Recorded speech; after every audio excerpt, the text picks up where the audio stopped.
அச்சம் தவிர்த்து ஆண்மை தவறாமல் ஏறு போல் நடந்து கொடுமையை எதிர்த்து நின்று சரித்திர தேர்ச்சி கொண்டு சாவதற்கு அஞ்சாமல் சீருவோர் சீரி செய்வது துணிந்து செய்து சொல்வது தெளிந்து சொல்லி நெற்றி சுருக்கிடாமல் நேர்பட பேசி நையப்புடைத்து பிணத்தினை போற்றாமல் புதியன விரும்பி பெரிதினும் பெரிது கேட்டு போர்த்தொழில் பழகி மானம் போற்றி ரௌத்திரம் பழகி வீரியம் பெருக்கி வெடிப்புற பேசி வைய தலைமை கொண்டு தமிழாலும் தமிழுக்காகவும் வாழ்ந்தானே ஒருவன்.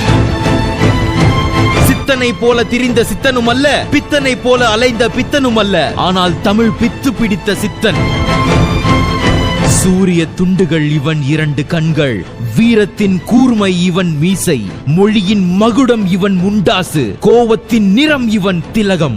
மக்கள் மனதில் விடுதலைக்கு வித்திட்டவன், மனதில் உறுதி வேண்டுமென முழக்கமிட்டவன்.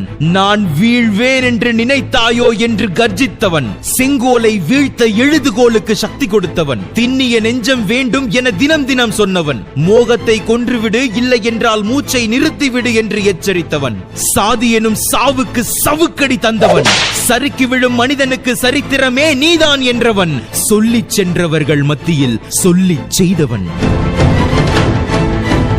அச்சமில்லை அச்சமில்லை என அஞ்சாமல் வாழ்ந்த அக்னி பறவை இவன். இந்திய பத்திரிகையில் கார்ட்டூனை அறிமுகம் செய்து காவியங்கள் படைத்தவன். புலவனாய் பத்திரிகையாளனாய் சுதந்திர போராட்ட வீரனாய் பன்முகம் தோற்றம் கொண்ட இவன் புகழ்பாட 1000 காரணம் உண்டு.